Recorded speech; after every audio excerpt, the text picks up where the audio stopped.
So ನಮಸ್ಕಾರ ಎಲ್ಲ ರೈತ ಬಾಂಧವರೇ. ಇವತ್ತು ನಾವು ಬಂದೀವಿ ಬೆಳಗಾವಿ ಜಿಲ್ಲೆಯ ಕಾಗವಾಡ ತಾಲೂಕಿನ ಐನಾಪುರ ಗ್ರಾಮದಲ್ಲಿ ಸಿದ್ದೇಶ್ವರ ಜಾತ್ರಾ ಮಹೋತ್ಸವ ನಿಮಿತ್ತವಾಗಿ ರಾಜ್ಯ ಮಟ್ಟದ ಕೃಷಿ ಪ್ರದರ್ಶನವನ್ನು ಇಟ್ಟಾರ. ಆ ಕೃಷಿ ಪ್ರದರ್ಶನದಲ್ಲಿ ಜಾಯಿಂಟ್ ಡಿಯರ್ ಅನ್ನೋ ಟ್ರ್ಯಾಕ್ಟರ್ ಬಂದದ. ಬರ್ರಿ ಆ ಡೀಲರ್ ಕಡೆ ಹೋಗಿ ಭೇಟಿ ಆಗೋಣ ಅಂತ. ಅವ್ರ ಕಡೆ ಯಾವ್ಯಾವ ಟ್ರ್ಯಾಕ್ಟರ್ ಅದಾವು, ಆ ಟ್ರ್ಯಾಕ್ಟರ್ ಅಲ್ಲಿ ಪರ್ಟಿಕ್ಯುಲರ್ ಆಗಿ ರೈತರಿಗೆ ಉಪಯೋಗಿಸುವ ಟ್ರ್ಯಾಕ್ಟರ್ ಯಾವ್ದಂತ, ಮತ್ತೆ ಈ ಟ್ರ್ಯಾಕ್ಟರ್ ಅನ್ನ ಪರ್ಟಿಕ್ಯುಲರ್ ಆಗಿ ರೈತರಿಗೆ ಲಾಂಚ್ ಮಾಡಕ್ ಕಾರಣ ಏನಂತ ಎಲ್ಲ ಕೇಳೋಣ ಅಂತ ಬರ್ರಿ. ಮೇನ್ಲಿ ಈ ಜಾಯಿಂಟ್ ಡಿಯರ್ ಟ್ರ್ಯಾಕ್ಟರ್ ಅನ್ನ ರೈತರಿಗಾಗಿ ಪರ್ಟಿಕ್ಯುಲರ್ ಆಗಿ ಲಾಂಚ್ ಮಾಡಕ್ ಕಾರಣ ಏನ್ರಿ, ಮತ್ ಇದರಿಂದ ರೈತರಿಗೆ ಏನೇನು ಉಪಯೋಗ ಅದ? ಈಗ ರೈತರಂದ್ರೆ ಈಗ ಹಂಗ್ರಿ ಮೊದಲಿಗೆ ಒಂದ್ 10-15 ವರ್ಷ 20 ವರ್ಷ ಬ್ಯಾಕ್ ರೀ ಹಳಿ ಟೆಕ್ನಾಲಜಿ ಇದ್ರಲ್ಲ. ಯಾವ್ದೇ ಟ್ರ್ಯಾಕ್ಟರ್ ಒಳಗ ಫಸ್ಟ್ ನಾವು ಒಂದ್ ಹೊಸ ನ್ಯೂ ಟೆಕ್ನಾಲಜಿ ಲಾಂಚ್ ಮಾಡೋದಂದ್ರೆ ನಮ್ joint dear tractor. Joint dear ಅಂದ್ರೆ ಇದಕ್ಕ ಒಂದ್ ಹೆಚ್ಚು ಕಡಿಮೆ ಒಂದು 100 ಇಂಜಿನಿಯರ್ಗಳು ವರ್ಕ್ ಮಾಡ್ತಿರ್ತಾರೆ. ಹೊಸ ಇಯರ್ ಬೈ ಇಯರ್ ಹೊಸ ನ್ಯೂ ಟೆಕ್ನಾಲಜಿ ತರಬೇಕು, ರೈತರಿಗೆ ಅನುಕೂಲ ಮಾಡಿಸ್ಬೇಕು ಅನ್ನೋದು ಇರ್ತಿರ್ತಾರೆ.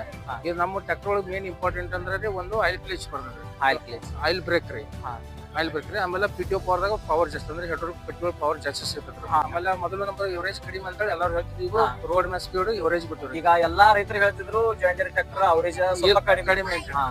ಈಗ ಗೇರ್ ಪ್ರೋ ಅಂತ ಹೇಳಿ ಗಾಡಿ ಬಿಟ್ಟಿವ್ರಿ, ರೋಡ್ ಮ್ಯಾನ್ ಸ್ಪೀಡ್ ಬಿಟ್ಟಿವ್ರಿ, ವಿತ್ ಇವರೇಜ್ ಬಿಟ್ಟಿವ್ರಿ. ಆಮೇಲೆ ಇದರಿಂದ ನಮ್ಗೆ ಏನಕತ್ತೆ ಡೀಸೆಲ್ ಉಳಿತೈತ್ರಿ, ಪ್ಲಸ್ ಟೈಮಿಂಗ್ ಇಷ್ಟವಾಗಿತ್ತು ಅಂದ್ರೆ ನಮ್ಮ ಪೇಜ್ ಅನ್ನ ಫಾಲೋ ಮಾಡ್ರಿ, ಹಂಗ ಸಬ್ಸ್ಕ್ರೈಬ್ ಕೂಡ ಮಾಡ್ರಿ. ಮುಂದಿನ ವಿಡಿಯೋದಾಗ ಟ್ರ್ಯಾಕ್ಟರ್ ಇಂಜಿನ್ ಬದಲ ಹೇಳ್ತೀನಿ. ಅಲ್ಲಿವರೆಗೆ ಜೈ ಶ್ರೀರಾಮ್.